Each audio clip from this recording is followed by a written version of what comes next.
Okay. This. See, Oji, I don't know why people that criticize the loudest, when you criticize them, it's like pouring atari on their body. It pepper and scratch them. In fact, people that criticize the loudest, when you criticize them, it's like pouring wirikwi. You know what you call it? No, I don't know what that is. Wirikwi. It's an itchy leaf. Oh, really? That we have, Okay. in Yoruba, it's called wirikwi. The same APC that shocked Jonathan, did give him breathing space, that we're praising as the bastion of opposition. Now, they are acting like this wirikwi on their body when we criticize them. The truth is, when we talk, Oji, please, if you had pointed out one lie in what that Rayi girl said, I will condemn her. All the things she said is perfect. Because now they are carrying propaganda. Hello, wonderful followers and subscribers of Holy Ghost, and I hope this video finds you well. Guys, Rufai Oseni, AriseTv crew, they have joined the NYSC girl to call Pablo Escobar a terrible president. They have done justice to the matter. You can't afford not to watch this video to the end. Guys, the fact, please, Abiola, Rufai, the other lady brought that. Please, I beg. Just like this video. Just start sharing it, I beg. And make sure you watch to the end, because what they unveil in this video is just something you can't afford not to watch. I'm telling the truth.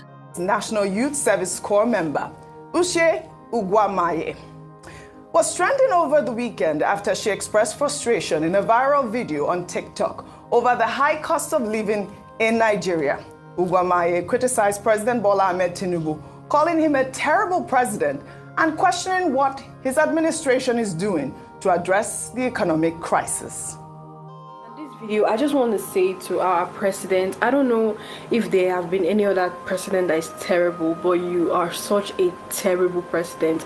It is so hard. So I'm coming from the supermarket where I went to get foodstuffs, and everything has gone up again. It's just like every single week prices increase.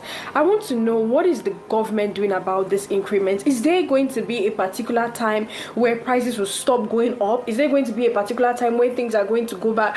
Guys, why am I going to get a crate of egg and they're telling me it is 6.5? It doesn't make any sense that egg will cost 6.5. Like, I literally can't remember when egg used to cost 800. Like, why is no one saying anything about it? Being an NYSC copper, there's nothing beneficial about this whole NYSC thing. The money I spend on transportation is just more than the alawi the government gives me. Like, it doesn't, I can't keep up. Like, I'm so tired of this bill and I can't keep up. I am overwhelmed and I'm tired. I'm exhausted. It's too much, and I wish that we would start calling the government out heads on. For example, Tinubu, you are a terrible president. Like, what are you doing to help us? What are you doing to help the economy? You are so terrible. I'm so sick and tired of Nigerians acting like we are strong, and they say, oh, Nigerians, we are actually very strong. Oh, no matter how much they increase things, we still chest it. No, it is not cute. We are cowards. All right, cute. It's not cute at all. Gen Z generation, they will speak. I mean, I feel like we're in the military era now at this point, because you know, in a surprise twist of events, shortly after that video gained traction, Ugwamaye alleged in another TikTok video that she began receiving threats, reportedly from NYSC officials, pressuring her to take down her video. So 30 minutes ago, I just received a call from the NYSC board, starting with the secretariat before the LGI. And for the secretariat, for the NYSC secretariat, I'm going to attach what she said, some of the things she said, so you guys will hear. Are you normal? I wasn't insulting the president, ma. I was only asking for accountability. Yes. Hold down that rubbish you put there. Ma, are you threatening me? Hold down that rubbish. You are not talking to your mate. She called me and she was shouting and she was threatening me to take down the video. And in my first mind, I'm like, wait, how did they get my phone number? And then I realized that every NYSC copper has to fill a file with your phone number and your address. I'm like, these people actually have my house address and they know where I'm staying. I never insulted the president. I said he's terrible. That is not an insult. It is a statement, and I did not go on and start saying, oh, Tinubu, you're this, you're that. I just said he's a terrible president. president. Why is it a problem that the NYSC government, NYSC secretariat, or NYSC board will call me to threaten me? Like, why is that okay? That I can't speak up for something that is directly hurting me? Oh, this was so sad to see. I mean, of course, reactions have trailed this video, and I'll start from Mr. Macaroni's tweet. He wrote on X, "The DG coordinators and every official of NYSC, you cannot threaten, intimidate, or victimize any copper for expressing their view on the performance of the president. They are citizens with rights. The president is in office to serve the people, and every Nigerian, copper or not, has the right to hold their leaders accountable." Well, Peter Obi wrote a lengthy tweet, and I'll read his statement in part. He wrote, "This pattern is not isolated. I too have been subjected to threats for daring to offer constructive suggestions and comments. I now face daily intimidation, harassment, and name-calling simply for expressing solution-based views on government policies. Such actions are antithetical to the principles of democracy. A government that silences its citizens is not democratic, or one that is subject to accountability and good governance, and is most often corrupt. I urge the current administration to reflect deeply on its approach to dissent and recognize that constructive criticism is a cornerstone of democratic process. To all patriotic Nigerians, our nation's future and development depend on our collective courage to speak out against misgovernance, injustice, and intimidation." I mean, this is a democracy, and I believe Peter Obi's tweet there, and even Mr. Macaroni, re-echoed the rhetoric right there online. But I believe that, there were some comments about whether or not, because she's an NYSC copper, she cannot make such comments against the state, because also in the video, I think she said something about Lagos State being a smelling state. And, I mean, I don't know what your thoughts are. Let me start with you. Thank you for starting with me. Why not?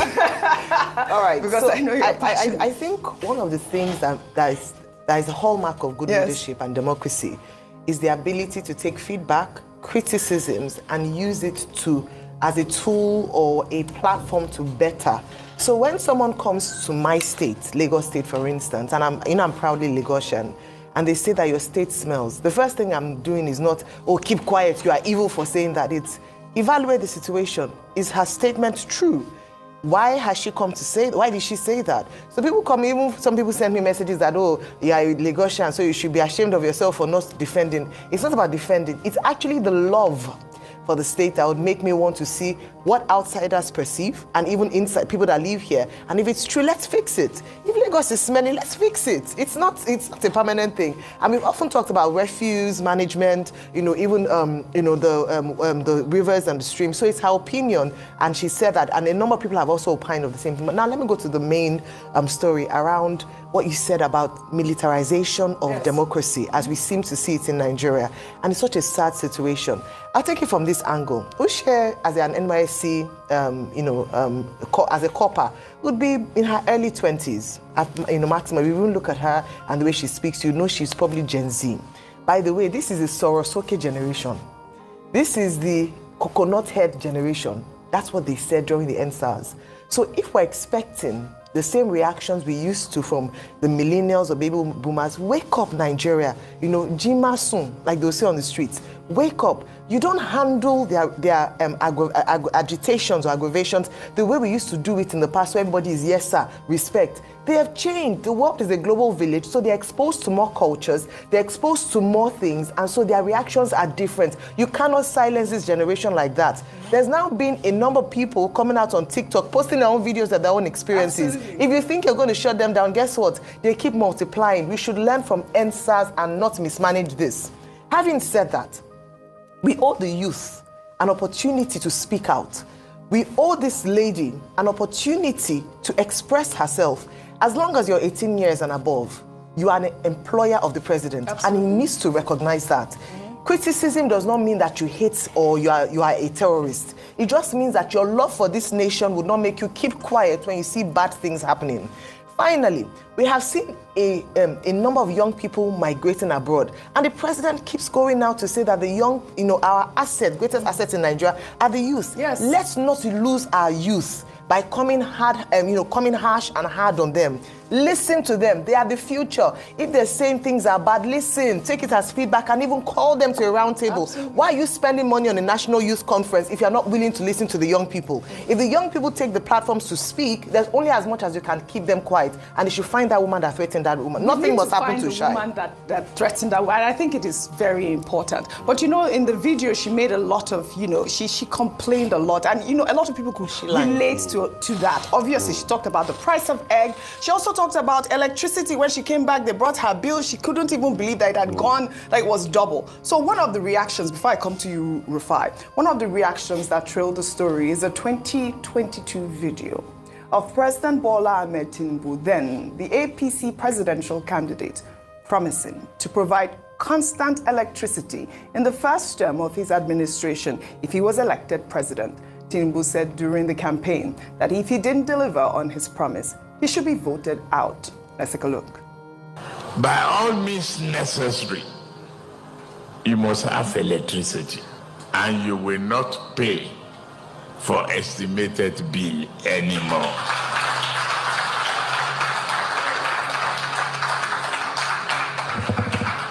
A promise made will be a promise kept. If I can't keep the promise and I come back for second term, don't vote for me. That's the truth. Unless I give you adequate reasons why I couldn't deliver. All right.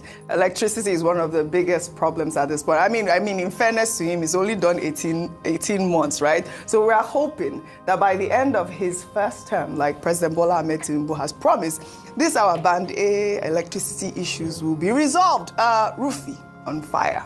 It's done 658 days. 658, okay. Days.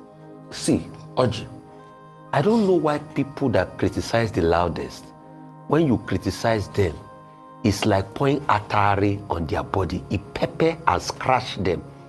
In fact, people that criticize the loudest, when you criticize them, it's like pouring wirikwi. You know what you call it? I don't know what that is. Wirikwi. It's an itchy leaf. Oh, really? That we have, Okay. in Yoruba, it's called wirikwi.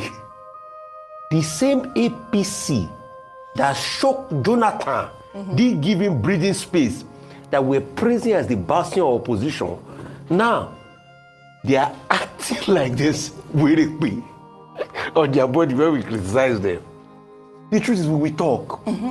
Oji, please, if you had pointed out one lie in what that Raya girl said, I will condemn her. All the things she said is perfect. Because now they are carrying propaganda, food prices are going down, as egg prices gone down. No. The food prices have gone down. Has it gone down back to the 2023 level that President Tinubu met it? What a lot of Nigerians are just saying is quintessentially what Mama Rufai Oseni, Christy Tayo Oseni will always say. And my mother will always say, and quote, Orisha bo le gbe mi, o je se mi bo ti ba mi. Dear deity, if you cannot make my life better, return it me to where you met me. What we are just telling President Tinubu is, at least ensure that the prices go back to the prices you met food stuff in 2023. The girl is complaining. The girl said this is the first time she's leaving her parents' home. And she has to pay bills herself. But she's now feeling what it is. Cross River Watch, I can't verify that story. I'm not very good, but Cross River Watch was saying this girl's father was a former immigration official that passed because he too went out to protest as regards a case where Nigeria had failed them. Really? Wow. Yes, that's what Cross River Watch. So she's an activist. So that's what Cross River Watch was. But I've not independently verified the story, but I have to also, call Agba Jalingo and say, let's get to the end of that story. But when you look at it, she's talking about the things that are happening. Yes. And for those that have been criticizing her, that have been saying all sorts, that said, somebody also came out recently to say, once you sign up for NYSC, it's part of your code. You must not speak against the government. That's not true. Some people, they misrepresent facts. When you check the code, NYSC Act Section 13, it's not an offense under the NYSC bylaws criticizing the president or the government. So please, those that are misrepresenting facts should forget it. And the same NYSC has the nerve, the unmitigated temerity to threaten this girl. This same NYSC that when you check one of their handbooks, they were telling you then that ensure you have somebody to call when they kidnap you so that you know how to pay ransom. People have been kidnapped in the NYSC. What did the NYSC do? Ayo, we shared a case the other day. Thank you. Till date, what has happened? A core member has been kidnapped. Did the NYSC do anything? No, her parents had to pay for it. Her parents had to pay for the ransom. All right. So this same NYSC, see, please, the truth is, I know criticisms can be like Wirikbe on the body of these people. But please, we are saying because we want the country to be better. I don't have anything against the APC or the PDP. We just want a better. If it's better, we'll be the first to praise you. Constructive criticism is key. That's I'd like it. to take this story, Vimbai, before I come to you.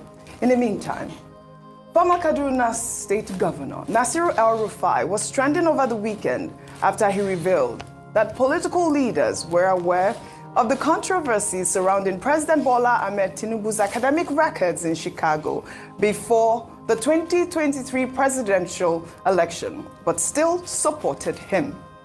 He said they hope Tinubu will replicate his achievements in Lagos at the national level. While El-Rufai spoke to BBC Hausa. Let me take some tweets. This is from Simon, who wrote, LOL. El-Rufai supporting Tinubu even with the certificate issues says a lot about El-Rufai's kind of person, and not just Tinubu alone. Politicians are self-centered and care less about the masses. While Toby wrote, please do not hobnob with politicians who have crooked past. El-Rufai is #1 on that list. Look at him dancing offbeat here like Judah Iscariot. I believe he means Judas Iscariot. Well, he posted a video. Let's take a look at that video. This is a video back in 2022.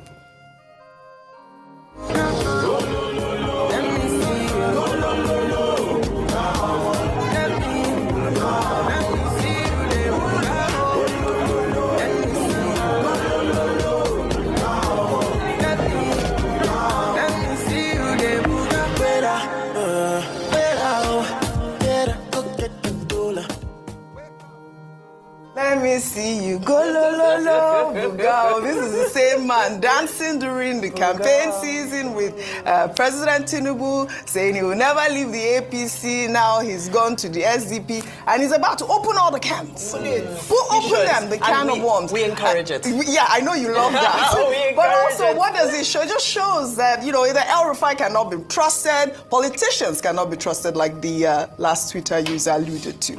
You know, I believe it's Dele Farosimi who said we should not die in their war because they know themselves. You know, at the center of this is integrity. Yes. Because, yes, you're now here calling people out and opening the can of worms and exposing all of the things that you were complicit to. You were part of this, but because suddenly, as much as he continues to deny that, no, it's not because, you know, this administration doesn't favor him, it looks more and more daily like this is because he did not get that ministerial slot that he was vying for.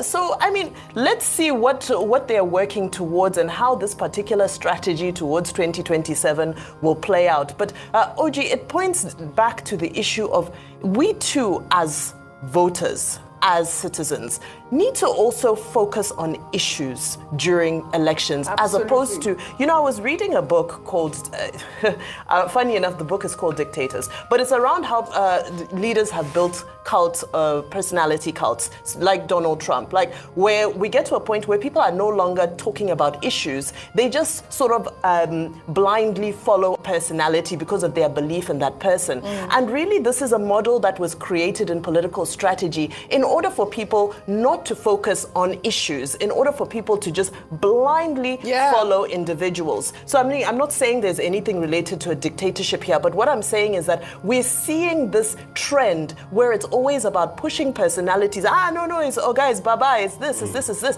And it leads to the deterioration of the political space. Now, very quickly on the NYSC, on the COPA and so forth, Oji, I lived in Zimbabwe at a time. I will always speak about my support for Robert Mugabe. But one thing about Robert Mugabe is that you would not dare say his name in public. Even when you said his name in the house, you would whisper, the president, because you were scared of the consequences. That's number one. Number two, Uganda. I spent a lot of time in Uganda. Just dare say Museveni's name in public. You would never, even if you're behind closed doors.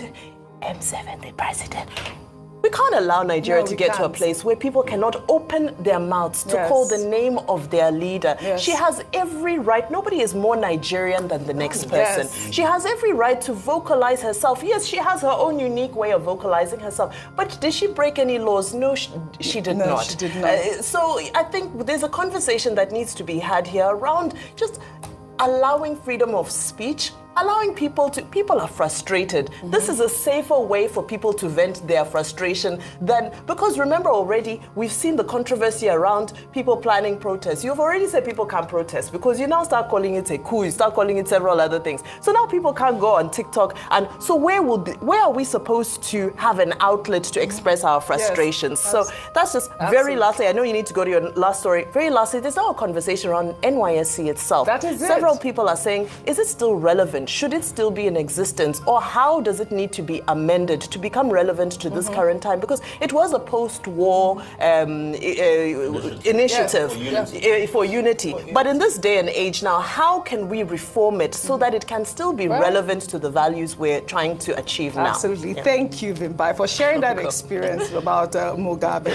I mean, this absolutely is Nigeria, and we are practicing a democracy. It is not a dictatorship. And Ms. Uche should be protected at all costs. In the meantime, President Bola Ahmed Tinubu's son, Sheikh Tinubu, has praised his father as the greatest president the country has ever known, stating that he is the only leader who has created an economy that benefits everyone. He made a remark while speaking in Yobe State. Let's take a look. They keep coming for me. They keep coming for my family. They keep coming for your father. They keep coming for Ashwaju, Bola Ahmed Tinubu, the greatest president in the history of Nigeria. The only president that has carried young people along from when he was humble to when he became president. The only president that considered youth as student loans. The only president that created a platform for young people to thrive. The only president that has created an economy that benefits everybody. The only president that is not trying to enrich his own pocket. And you're telling me, no. All right. Right there, he was saying his father, the greatest president ever. El-Rufai, I guess I'll come to you, and then Ayo really quickly on both. Real quickly. Opinions are free. Facts are sacred. I don't have a problem with a son being his father's hype man, but I deal with facts. If you ask Grok to substantiate most of the facts he has said, Grok will say otherwise. I'm talking about machine learning. How much more? You don't even need Grok. We are here. I have suffered more hardship. The value of my naira has gone down. Minimum wage is not minimum for a lot of people. There's suffering and hunger, food prices, increase in electricity tariff that didn't change the lives of people. The availability of the power is a problem. So I do not think, and based on empirical facts, that President Tinubu is the greatest president. All right, your thoughts. But a son can be a hype man for his father. It's fine. It's unexpected. I mean, they'll call him but that's really what if he didn't. But the truth is that when you're dealing with, you're not dealing with illiterates. You're dealing with people who are feeling the pinch of this government. And I want to reiterate that the fact that we talk about the true state of the economy is not because we hate the president or we just want to criticize him. It is so that things can get better. Please feel the pulse of the people. How much is food in the market? Do people have more access to education? He says the economy has benefited people across different ages. That's not actually true. Young young, old people are complaining. Absolutely. Please, let's take that feedback to the president so that we're not lying and the country is suffering. But you know, when Sheikh Tinubu was in Yobe State engaging with the youth, I mean, you know that we did take this story where he was also just giving out iftar, food during iftar and Ramadan. Well, over the weekend, we saw Peter Obi. He joined the Muslim community in Onitsha, Anambra State, to break their Ramadan fast. Peter Obi, who is a former governor of the state, has won the hearts of many with a gesture, given that he is Christian. He was seen inside the Onitsha Central Mosque eating jollof rice in this video that has now gone viral.